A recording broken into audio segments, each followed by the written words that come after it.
It's safe. Okay.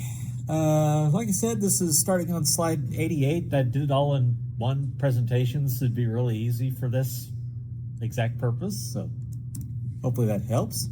Recapping what we did last week. So we had Ishmael. He has gone from the promised land near Bethel, where Abraham lived.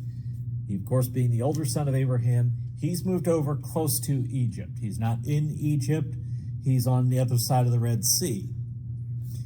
We've got Isaac, who has moved south from his father. May have done that during his father's lifetime just so that their stuff wasn't colliding.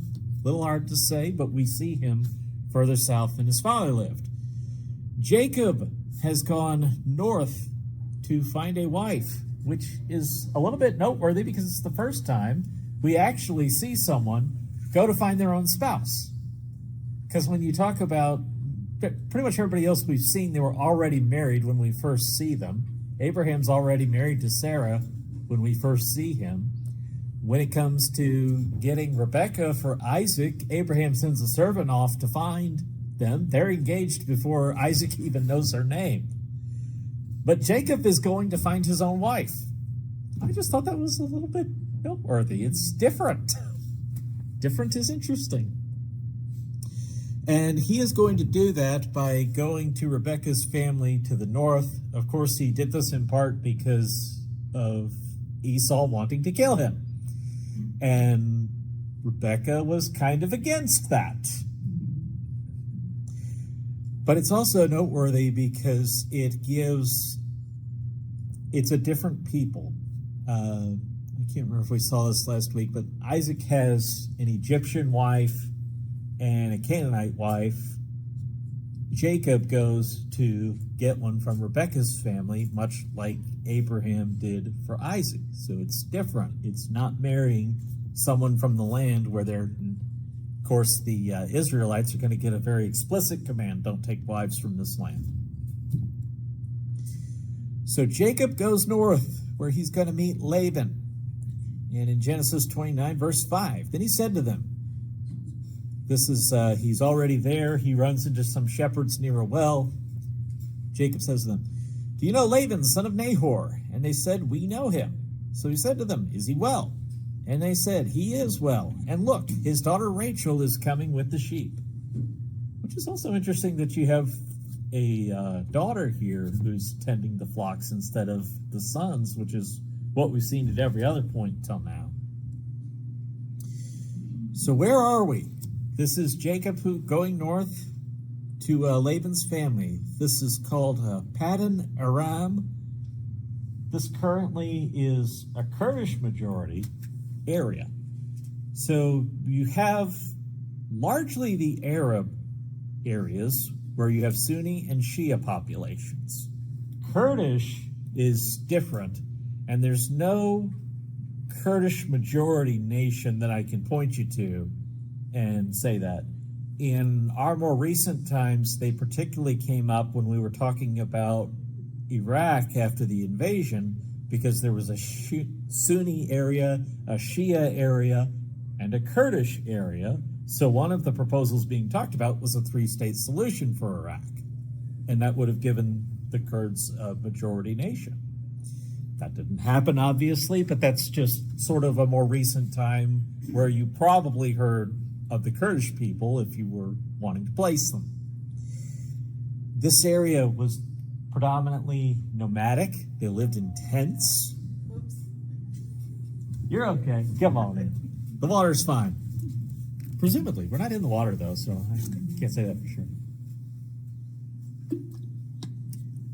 As far as agriculture, stuff that grows there, there's cotton, there's wheat, there's peppers. This is the type of things you would see in that area. And it's also near an interesting historical site. Excuse me.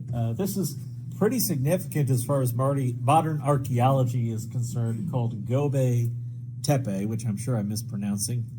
This is all South Turkey area. This is Turkey up here. We're in the southern region of it. And it's by people who claim these sorts of things, even though you can't really prove it. it's considered an origin area for agriculture as we know it. So people who set and grew crops regularly, made dedicated efforts to it. Because of archaeological finds, this is some of the oldest developed agricultural development that they know of is this region of the world.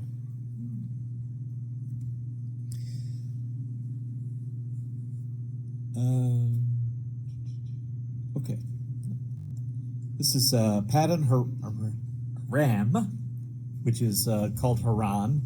This place is only mentioned in Genesis as far as the Bible is concerned. This is the only time we go here. This is the only time we do anything here, is when Jacob goes here to get a wife, so that's the only time we see it. This is the modern place. You can go there. This is a picture from their website. Not necessarily the exact specific city that Jacob went to, but this is, generally speaking, what the area of the land looks like. Jacob will be here for 20 years. Now, that's, of course, because he works 7 years for one wife, 7 years for another wife, and then he's tending the flocks for Laban for another 6 years after that before he starts heading for home. So he's here for a whole generation. It's a long stretch he's in this area. Mentioned that it was near Gobe Tepe. I'm putting this number up because that's the number that they give it. Again, this is one of those things when archaeology says this is the date.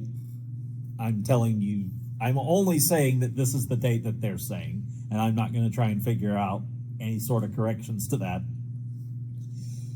But they say this area dates to 9500 BC.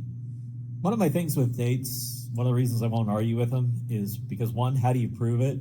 And two, how do you prove we always counted years the same way? Like, what's to stop them from saying a year was summer to winter, winter to summer? They could have had 2 to 1 years at some point. I don't know. So I don't tend to argue with these things. I'm just telling you. They say this place is really old. This is a public site. You can go into Göbekli Tepe. You can visit. You can see these monuments in stone. This is one of the oldest human-made monumental architecture. So somebody built this place up to have monuments, artifacts like that. It's not just a house. It's not just a storage for grain or something like that.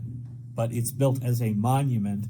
This is probably the oldest such site we know in the world.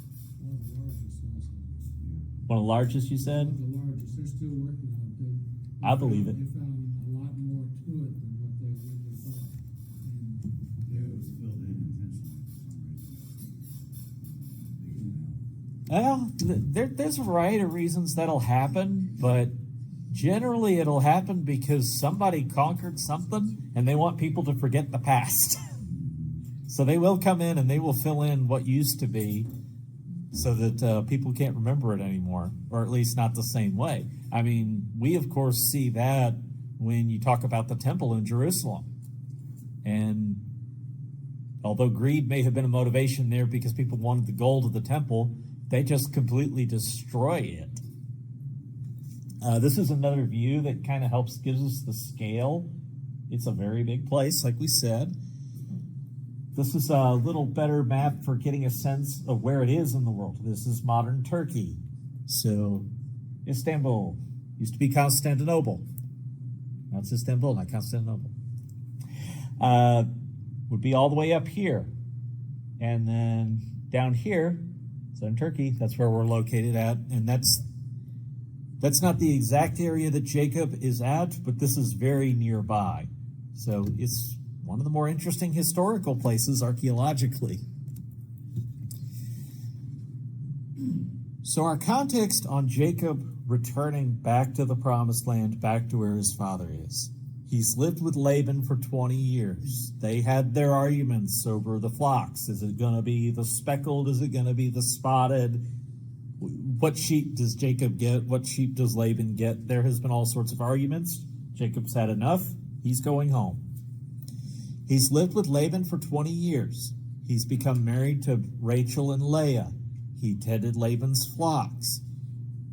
His labor was paid for by him receiving his own flocks. That was his wages. He didn't get money. You get a sheep. He's built his own wealth here that is independent from what his father and his grandfather had done. So he's a God-made man, not a self-made man, but as far as the world is concerned, he would look like a self-made man. And he receives a message from God that it is time for him to go home. So we see in Genesis 31, starting in verse 3, the Lord said to Jacob, "Return to the land of your fathers and to your family, and I will be with you." Then Jacob rose, set his sons and wives on camels. Interestingly, I think this is the first time we actually see camels mentioned. I didn't make a specific note of it, but as I look at it, it comes to mind. And of course, they wouldn't have horses. Horses don't really come up into the Bible until Kings, but camels are better for desert travel anyways, so that's what you'll predominantly see as the animal of choice. He carried away all his livestock and all his possessions which he had gathered, his acquired livestock which he had gained in Padan Aram, to go to his father Isaac in the land of Canaan. So Jacob is getting away from Laban. Now, the distance that this approximately is, according to Google at least, is 674 kilometers, which would translate to 418 miles. That is a lot by foot. I'm not sure exactly how many they would go by day, but, if you figured 10 miles, then that would take 40 days. If you're willing to double it and say 20, then you're talking 20 days. So it's a good distance. He's probably traveling for weeks to do this. And he goes from somewhere near Haran, because he's not going to be in the city proper when he's dealing with all these flocks. He's going to be out grazing them in the wilderness. And he goes to Gilead, which is going to be this pretty good distance south. I told Google to tell me the walking route, because that's probably the most resembling what they would have done as opposed to car travel. They didn't have modern roads. So Jacob starts out with his flocks. He's probably got days or weeks of a head start before Laban even realizes anything has happened here. Because he would have, much like we're going to see later, he'd send a messenger out to check on what was going in with the flocks. So there was probably a day or two trip just to get out to where everything was. And then you're probably not going to pick up on anybody's missing for another day or two. So it's probably 4 or 5 days before Laban has any idea that Jacob has left. He's got a pretty good head start on this trip. But Laban is going to catch up with him in Gilead. So chapter 31, verse 21, this being Jacob. So he fled with all that he had. He arose and crossed the river and headed towards the mountains of Gilead.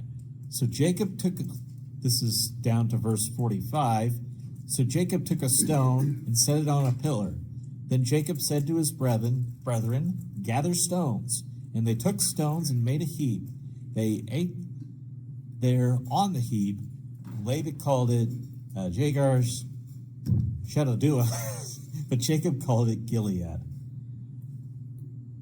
So in Gilead is where Jacob and Laban meet, and this is where they will formally part ways. Laban's going to go home. He's going to leave Jacob alone with all of Jacob's stuff, with Jacob's wives, his family. This is where they're going to part ways at Gilead. They make a truce, and I didn't put the footnote in. It's not stone of witness. That's Ebenezer. It's something to the effect, I believe, of these rocks are witness.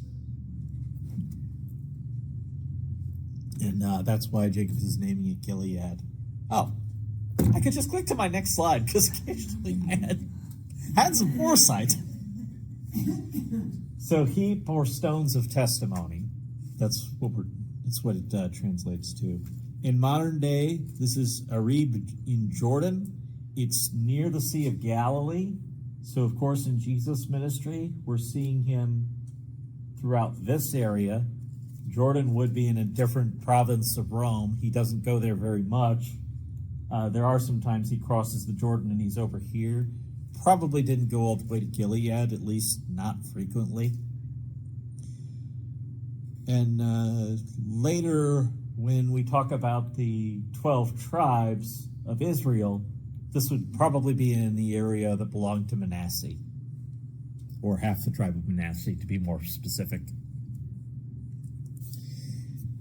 If you were looking at it today, obviously, it looks like a more modern city. This was a little bit darker picture. I couldn't find a nice bright one. It is a very dense city. It's got a population of 1.7 million. I didn't think to compare that to American cities, but little less than Nashville, I guess. Obviously not in New York, but it's a very dense city. People are packed in like this. And a little piece of how one interpretation of the 12 tribes goes says this is Manasseh. And this is a modern location of the city. And again, you got the Sea of Galilee up here, and you got this little dot. That's the Irbid, as they would call it today. And that's the country of Jordan currently.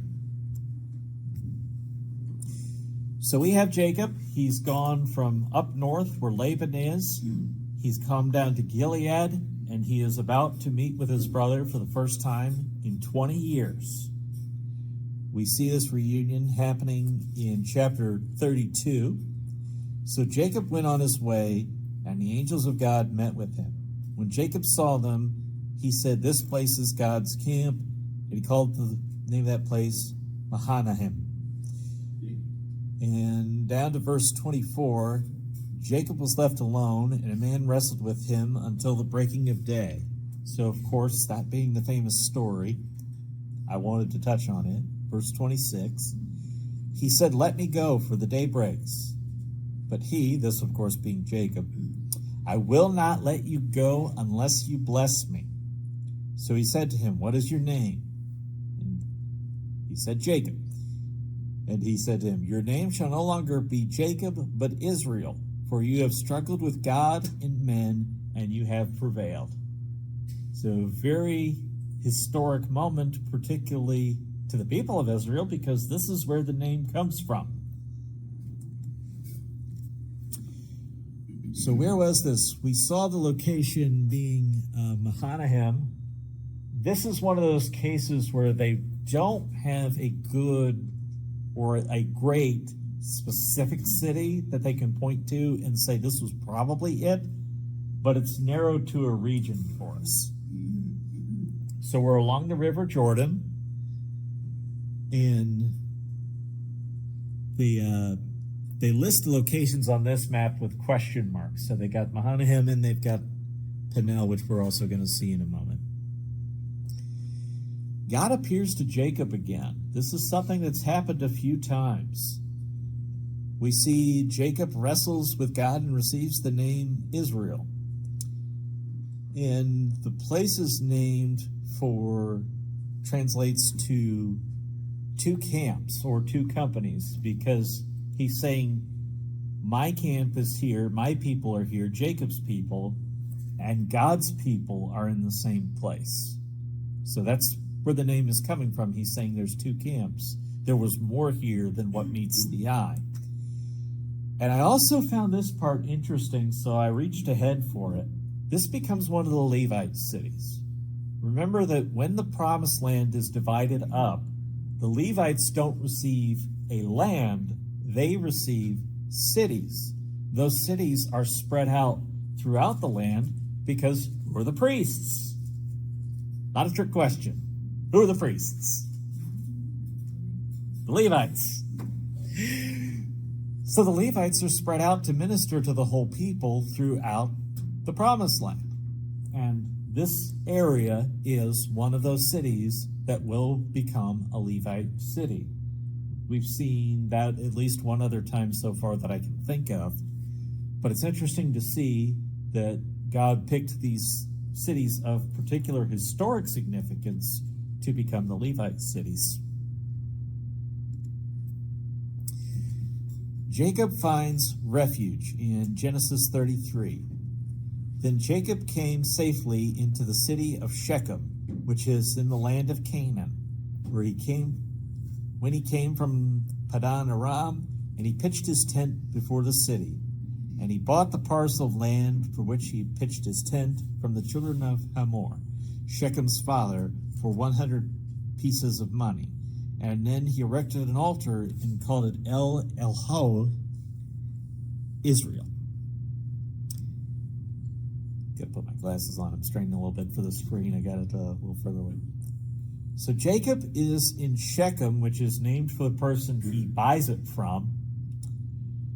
This map is approximately one of the areas where Mahanaim could have been. Over to Shechem, you have to cross the river. Again, I told Google to do this by foot so we could get some idea of it. It's about 30 miles from here to Jerusalem, which is not on the map. And Shechem will become one of the Levite cities of refuge. This is a big deal in the Levitical law. If you accidentally killed someone, you could flee from their family's avenger to the city of refuge. And so there's a powerful symbolism in that this is where Jacob found refuge. He no longer has Laban chasing after him. He's made his peace with Esau. He's now back in the land of his fathers that God has promised to him. Jacob is at refuge at this point when he moves into Shechem. It's a completely different era in his life now. And according to how you would have to do this on foot, so they tell me, it would be 119 kilometers or 30 miles. Well, no, not 30 miles. 119. Oh, what would that be? 2.5. So about 70 miles to get from where Jacob was to Shechem. The modern name, as we know it, comes from the Romans in about 72 AD. So this would be after the destruction of the temple. This would be when Jews have largely been expelled from Judea. And it would be renamed by the Muslims in the 7th century, but they're renaming it from the Muslim name. I said that backwards. The Muslims are renaming it from the Roman name. Okay. And you can see this is a pretty modern looking city now. A lot of high rises.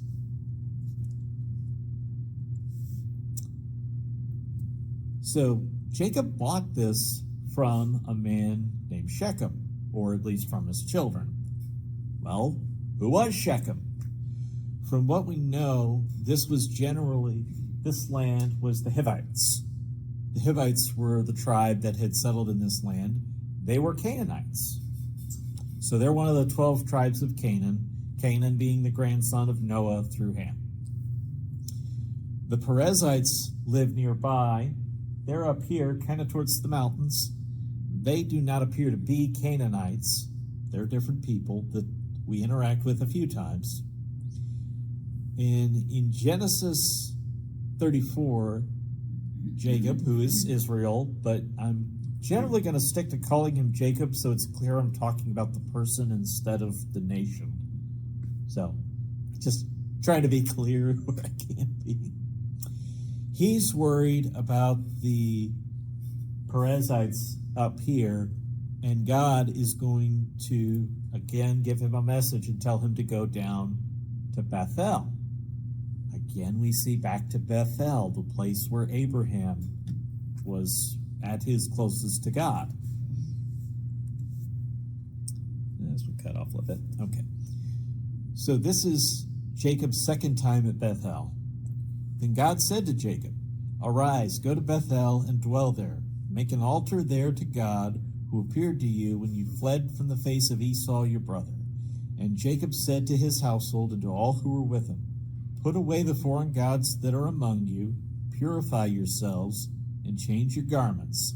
Then let us arise and go up to Bethel, and I will make an altar to God there, who has answered me in the day of my distress, and has been with me in the way which I have gone. Oh, I just didn't delete it from the... What I'll do is I'll copy the whole scripture onto one slide, then figure out where I need to make the break, duplicate the slide, and delete the extra. I just forgot to delete the extra. So verse 10, God said to him, Your name is Jacob. Your name shall not be called Jacob anymore, but Israel shall be your name. So he called his name Israel. Also God said to him, I am God Almighty. Be fruitful and multiply. A nation and a company of nations shall proceed from you, and kings shall come from your body. So we've had Jacob up here at Shechem, and he has gone south to another red dot here at Bethel. This map in particular is designed to mark where altars were built for worshiping God. So to the north, we have Shechem, was an altar of Jacob. We have Bethel, which was both Abraham and Jacob. We have Hebron, which was Abraham, and Beersheba down here, also Abraham.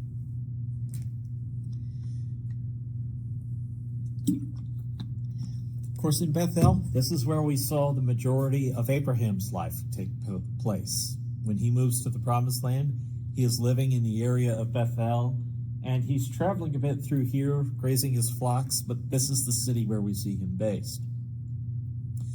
God promises a nation.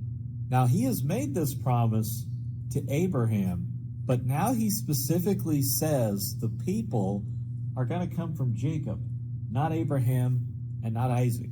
I've always found that interesting, that that's specifically who he picks. And of course, you can do weeks of character study on Jacob himself, but what have we seen from him?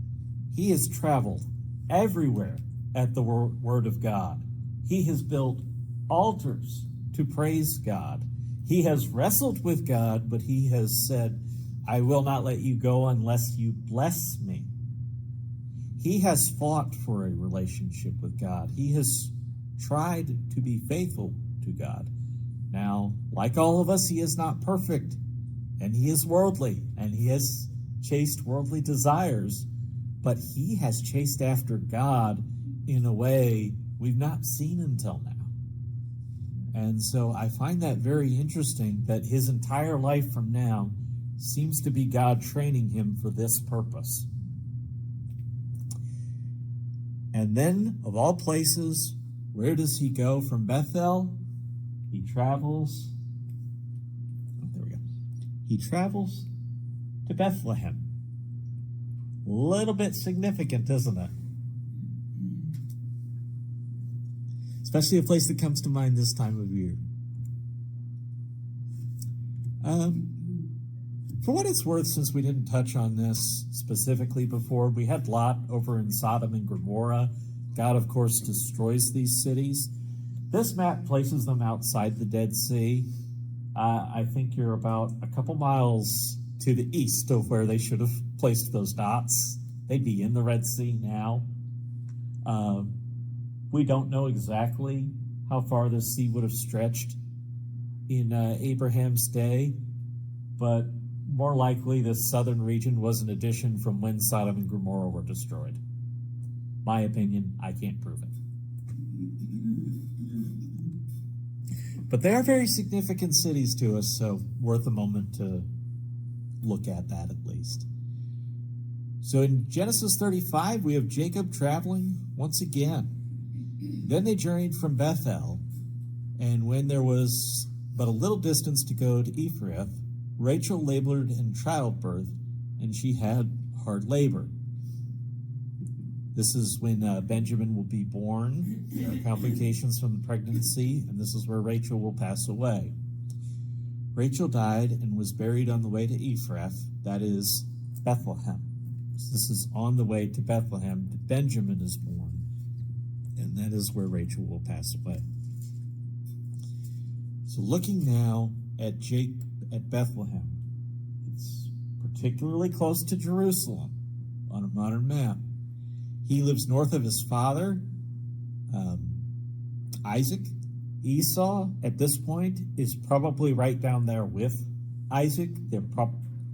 He's kind of got everything that Isaac had at this point. And then he will end up traveling south to Mamre or Kirjath Araba to bury his father Isaac, which we're about to see. So from Bethlehem, he goes back south to where his father Isaac was. In Genesis 35, Jacob came to his father Isaac at Mamre, or Kirjath Araba, that is Hebron, where Abraham and Isaac had dwelt. Now the days of the Isaac were 180 years. So Isaac breathed his last and died. He was gathered to his people, being old and full of days, and his sons, Esau and Jacob, buried him. So it's reminiscent to what we saw last week, that despite differences, Ishmael and Isaac came together to bury their father Abraham. And again, we see a peaceful coexistence of Esau and Jacob. Their grievances seem to be settled at this point, and they will bury their father Isaac. That's at the Cave of the Patriarchs, which of course we've saw last week. So Jacob has traveled south to bury his father. This is a very small city in Israel. The population is estimated at about 7,500. Nothing's exact. This is a West Bank city which is disputed. So you may have noticed things have been a little contentious about where borders are between Israel and Palestine. I don't think I'm saying anything surprising to people that there have been arguments. And from time to time, when they talk about this, they'll talk about disbanding or dispersing or removing Israeli settlements. There are, I think it's 12 cities. That's going to be on another slide. But this is one of the specific cities that they're talking about. And this is one of the reasons why the Israelites aren't particularly eager about giving it up, because it has a special historical significance to them. This is a picture from the Times of Israel of what the city looks like today. And it's a very argued over small city.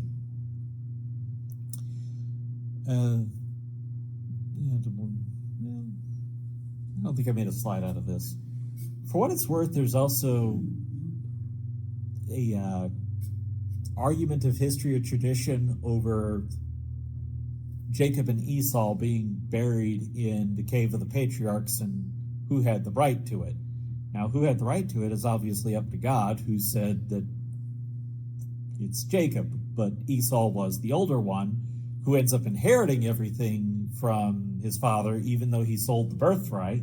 And even though Jacob got the blessing, Esau is the one who ends up with everything from his father, and Jacob has built everything separately from his father. So there is a story that exists that somewhere around this time, Jacob again offers Esau some money for the right to be buried with his father and his grandfather at the Cave of the Patriarchs. It's not biblical. It's just a story that exists, throwing it in for what it's worth.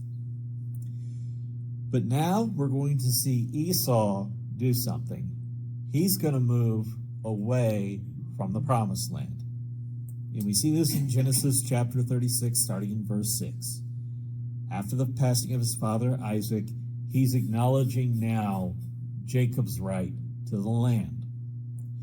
Esau took his wives, his sons, his daughters, and all the persons of his household, his cattle and all his animals, and all his goods which he had gained in the land of Canaan, and went away from the presence of his brother Jacob. For their possessions were too great for them to dwell together, and the land where they were strangers could not support them because of their livestock.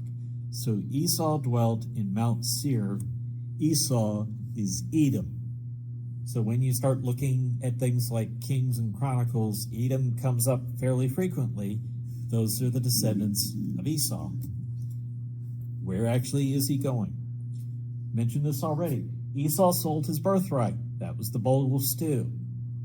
Well, the birthright is the right to inherit the things from your father. So the promised land is now the right of Jacob instead of Esau. He's going south.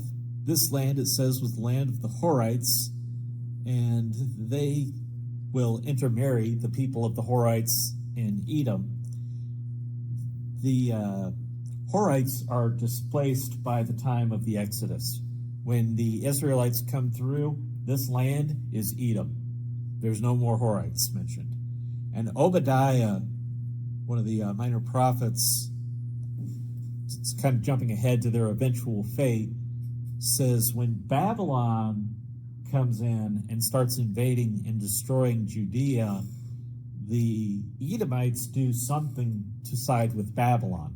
They take Babylon's side in the fight. We don't know exactly what they did, but somehow or another they have gone against Israel at this time, and that is the point of no return of animosity between Edom and Israel.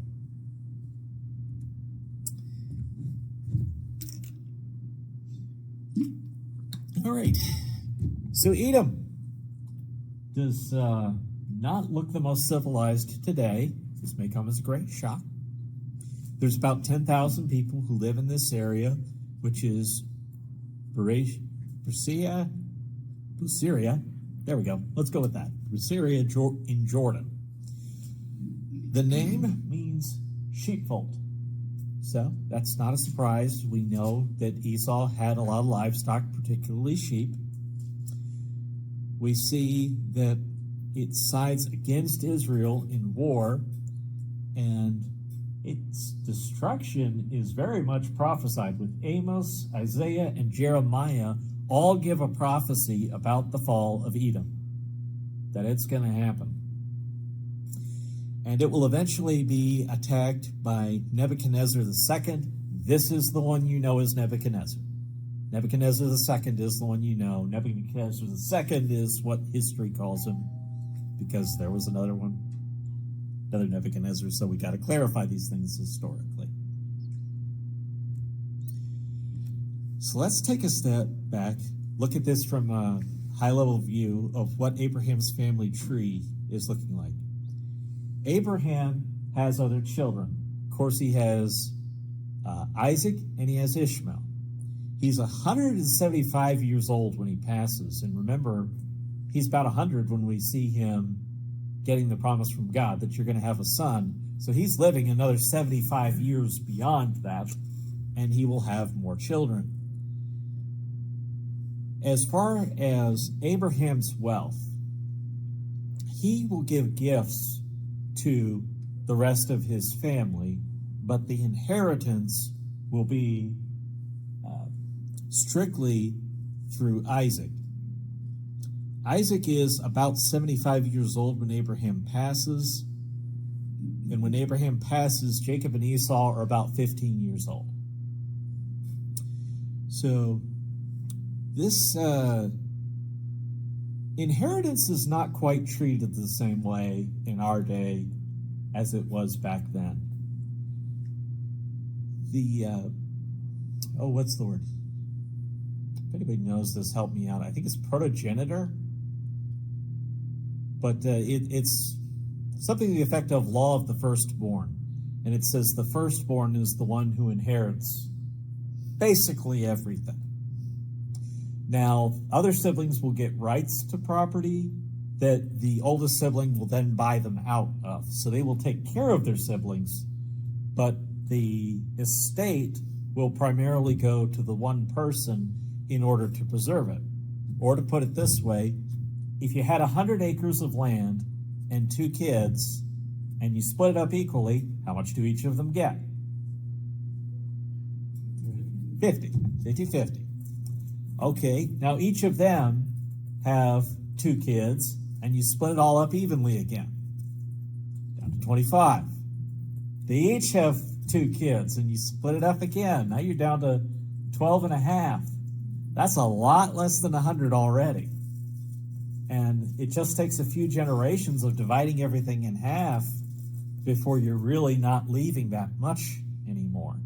So particularly with land, this was their attitude, was to keep the land together.